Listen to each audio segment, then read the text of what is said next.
Hello friends, आज हम discuss करेंगे how to overcome from narcissistic abuse. आप जो है अगर नार्सिसिस्टिक एब्यूज हो तो अपने आप को कैसे हील किया जा सकता है उस सफरिंग से। अगर आप किसी रिश्ते में हो तो वो रिश्ता जो है आपको बिल्कुल खोखला बना देता है। आप अंदर से बहुत ज़्यादा कंफ्यूजन में रहने लगते हो, आपके अंदर एक सेल्फ डाउट हो जाता है और आप जो है पूरे के पूरे एंजाइटी और डिप्रेशन से भर जाते हो, स्ट्रेस के माहौल में आप आ जाते हो और आप जो है अपने आप पर कभी विश्वास नहीं कर पाते हो और साथ ही आप दूसरों के ऊपर भी जो है विश्वास नहीं कर पाते हो। आपके अंदर एक जो है बिलीव इशू आ जाता है कि आप दूसरों पे यकीन करना भूल जाते हो। आपको यकीन ही नहीं होता है ना अपने ऊपर ना दूसरों के ऊपर। तो आपके अंदर ये ऐसी प्रकार की जो है ट्रॉमा क्रिएट हो जाता है और आप जो है नार्सिसिस्ट व्यक्ति के साथ रह के आपके अंदर जो है जितने भी आपके पैशन होते हैं वो दब जाते हैं और आप जो है भूल जाते हो कि आपको जीवन में क्या करना है, आप किस लिए आए हो। तो आपके अंदर जो है सेल्फ डाउट हो जाता है, आप अपने आप को ही नकारा महसूस करने लगते हो और हर चीज के लिए जो है आप अपने आप को ब्लेम करने लगते हो। तो ये सारी चीजें होती हैं जो नार्सिसिस्ट व्यक्ति आपके अंदर नेगेटिविटी डाल डाल के आपको एक नेगेटिव पर्सनैलिटी बना देता है और दुनिया के सामने आप एक नेगेटिव पर्सनैलिटी के रूप में जो है जग जाहिर हो जाते हो। तो जरूरत है अपने आप को ऐसी पर्सनैलिटी होने से बचाना। तो आप कैसे बचा सकते हो? सबसे पहली चीज, जो नार्सिसिस्ट व्यक्ति होता है वो बहुत ज्यादा ब्लेम गेम खेलता है। वो हर चीज के लिए आपको ब्लेम करेगा और आपके अंदर सेल्फ डाउट डाल देगा कि आपको लगेगा कि जैसे आप ही हर कसूरवार हो, लेकिन आप होते नहीं हो। तो पहला स्टेप ये है कि आपको जो है अपने को ब्लेम नहीं देना है। चाहे सामने वाला व्यक्ति आपको कितना भी कसूरवार समझे, कितनी भी आपको जो बताए कि आप गलत हो और आप उसकी पर्सनैलिटी को जान चुके हो, तो आप जो है इसको इग्नोर कीजिए और बिल्कुल भी एक्सेप्ट मत कीजिए कि ये आपका फॉल्ट है, आपकी गलती है। आप बिल्कुल डट जाइए कि नहीं ये मेरी गलती नहीं है तो नहीं है, आप उसको नो कहिए। तो आप उसको एक्सेप्ट मत कीजिए, चाहे वो कितना भी प्रेशर करे। आपका जो है अपने व्यक्तित्व के लिए पूरा जोर होना चाहिए। अगर आप गलत नहीं हो तो आप अपने आप को ब्लेम मत कीजिए।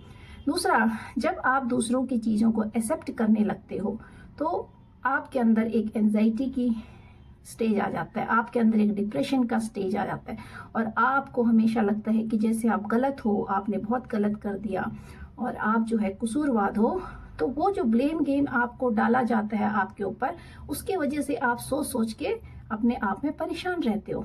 तो आपको ऐसा नहीं करना है। आपको जब भी सामने वाला व्यक्ति ब्लेम करे, सबसे पहले उसको नो कीजिए और दूसरा, जो आपको वो डिप्रेशन में डालने की कोशिश करता है, जो आपको टेंशन देने की कोशिश कर रहा होता है, तो उस टाइम पे आप जो है टेंशन से जो है अपने आप को रिलीफ कीजिए, आप जो है काम हो जाइए। दूसरा पॉइंट, जो नार्सिसिस्ट व्यक्ति है वो आपको प्रोवोक करेगा, उकसाएगा। आपको इसलिए उकसाएगा, वो चाहेगा कि आप जो है उससे लड़ो, आप उससे टेक्स्ट मैसेज करो, फोन करो, उससे लड़ो। क्योंकि जो नार्सिसिस्ट लोग होते हैं उनको ड्रामा क्रिएट करना बहुत अच्छा लगता है। उनके साथ अगर आप पूरी जिंदगी भी लड़ लोगे तो व्यर्थ है, वो थकेंगे नहीं लेकिन आपका जीवन व्यर्थ हो जाएगा। तो आप जो है सामने वाले को एक सिक पर्सनैलिटी समझकर आपने उसकी चीजों का आंसर ही नहीं देना है। आपको जो है बिल्कुल वैसा ही उसके साथ करना है जैसा वो व्यक्ति आपके लिए करता है। हाँ, अगर वो आपको ब्लेम गेम कर रहा है तो आप ब्लेम गेम मत कीजिए, इग्नोर कीजिए। और आपको अगर वो प्रोवोक करने की कोशिश करता है तो आप काम रहने की कोशिश कीजिए, आप शांत रहिए। आप सामने वाले को जो एक सिक पर्सनैलिटी समझकर मुस्कुराइए, उसकी हर एक बात को जो है एक सिक मेंटेलिटी की, व्यक्तित्व की बातें सोचकर आप जो है काम रहिए। आप गुस्से में मत आइए, उत्तेजित मत होइए।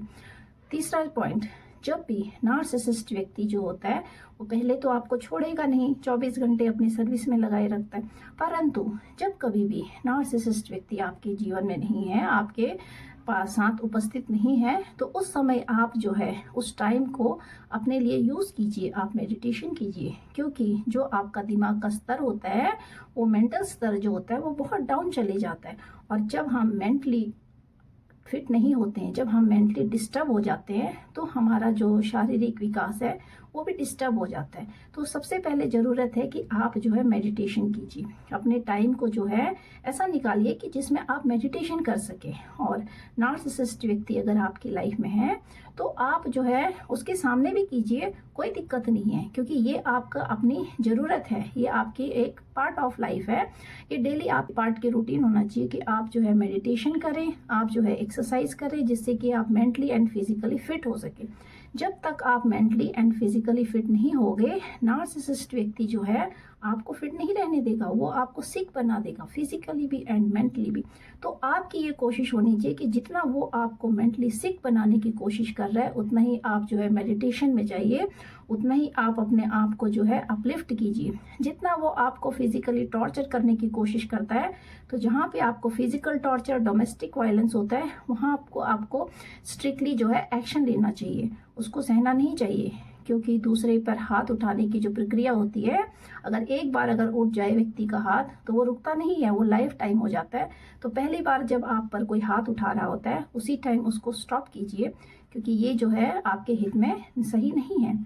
और अगर नार्सिसिस्ट व्यक्ति आपको जो है बार बार आपको जो है आपके पैशन को जो आप फॉलो करते हो, जो आपके अंदर की इच्छाएं हैं, उसको दबाने की कोशिश करता है, बार बार आपको ये कह के कि आप कुछ नहीं कर सकते, आपको नकारता है कि आपके बस की नहीं है, ये आपको आता ही नहीं है, आप इसके लिए बने ही नहीं हो, तो आप जो है बिल्कुल उसके अपोजिट आपके अंदर का जो पैशन है उसको टोटली आप फॉलो कीजिए। आपके अंदर जो भी पैशन है, आपके अंदर जो भी क्रिएटिविटी है, आपके अंदर सिंगिंग है, डांसिंग है, आपके अंदर आर्टिस्टिक है, जो भी आपके अंदर पैशन है, आपकी हॉबीज़ हैं, आपके अंदर कोई स्पोर्ट्स की हॉबी है, तो आप उसको फॉलो कीजिए। क्योंकि जो आपका पैशन, आपका जो शौक़ होता है, आपकी जो हॉबीज़ होती है, वो जो है आपके लाइफ के बहुत सारी नकारात्मक चीज़ों को आपके जीवन से दूर करने में सक्षम होती है। अगर आप अपने जीवन में अपने पैशन को फॉलो करते हो, तो आपकी आधी बीमारियां जो है आपका वो जो पैशन होता है वो दूर कर देता है, क्योंकि वो आपके अंदर की क्रिएटिविटी है, आप अंदर से क्या हो वो आपका पैशन बताता है। तो अपने पैशन को कभी भी आप छोड़िए मत, उसको अपने आप में लागू कीजिए। आपको जो मन करे आप वो कीजिए, डांस कीजिए, सिंगिंग कीजिए, आर्टिस्ट कीजिए, आप जो है स्पोर्ट्स खेलिए। इससे क्या होगा, आपका मेंटल स्तर भी अच्छा होगा और आपका फिजिकल स्तर भी अच्छा होगा। और आपको जो है एफर्मेशन करना है। आप जब रात को बिस्तर में सोने जाओ तो अपने आप से एफर्मेशन कीजिए कि नहीं, यू आर स्ट्रॉन्ग, और सामने वाला व्यक्ति आपके व्यक्तित्व को नहीं बता सकता है। तो आपने अपने आप से एफर्मेशन करना है। और मॉर्निंग टाइम में जब आप उठते हो तब भी आप अपने आप से एफर्मेशन कीजिए, नो यू आर स्ट्रॉन्गर, और आप अपने आप को स्ट्रॉन्गर पहचानिए, अपने आप को जानिए that you are stronger than the other person. दूसरा व्यक्ति आपके व्यक्तित्व को बता रहा होता है तो आप भी उसके व्यक्तित्व को बता सकते हो। तो अपना समय व्यर्थ मत कीजिए, क्योंकि जो सामने वाला व्यक्ति जो आपके व्यक्तित्व को बता रहा होता है वो तो सिख होता है। तो आप एक सिख पर्सनैलिटी के साथ जो है अपना समय बर्बाद मत कीजिए, क्योंकि आपका जो जीवन है वो बहुत ज़्यादा बहुमूल्य है और बहुत ज़्यादा कीमती है। क्योंकि जो व्यक्ति जीवन में बहुत ज़्यादा समय व्यतीत कर चुका होता है, बर्बाद कर चुका होता है, वेस्ट कर चुका होता है for this type of sick people, तो उसको जो है समय की फिर अनुभूति होती है कि उसने जो है कितना कीमती समय अपने जीवन का बर्बाद कर दिया है। तो आपको ऐसा नहीं करना है। और आपको जो है डेली रूटीन में फिजिकल एक्सरसाइज लाना है। मेंटली आपको मेडिटेशन से आप फिट होइए, फिजिकली आप जो है कोई एक्सरसाइज कीजिए, व्यायाम कीजिए, आप जो है कोई स्पोर्ट्स खेल सकते हैं।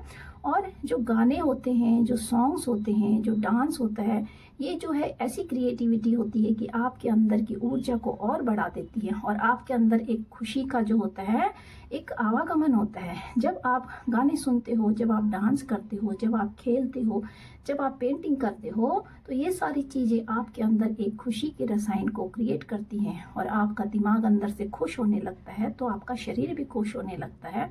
तो अपनी हॉबीज़ को आपने दबाना नहीं है। और जो नार्सिसिस्टिक लोग होते हैं वो जो है नेगेटिव एनर्जी को जो है कैरी कर रहे होते हैं। तो जो भी आपके जीवन में नेगेटिव लोग आपसे जुड़े हैं, आपके परिवार के कोई भी सदस्य अगर नेगेटिव है, टॉक्सिक हैं, जिन्होंने आपका जीना दुश्वार कर दिया है, तो उन लोगों के साथ आपके जो चक्र होते हैं, ह्यूमन बॉडी में जो 7 चक्रास होते हैं, जो नीचे के जो 3 चक्र होते हैं उनके साथ हमारा कॉर्ड होता है, एक रस्सी बंधी होती है, संबंधों की रस्सी बंधी होती है। तो जो 3 चक्र होते हैं वो जो है हमेशा हमारे नेगेटिव लोगों को अट्रैक्ट कर रहे होते हैं, और जो हमारे अपर चक्रास होते हैं वो एक्टिवेट नहीं होते। तो इसीलिए हम अपनी लाइफ में अच्छे लोगों को अट्रैक्ट नहीं कर पाते हैं और बुरे लोगों को ही हम अट्रैक्ट कर रहे होते हैं, क्योंकि हमारे जो अपर चक्रास होते हैं वो एक्टिवेट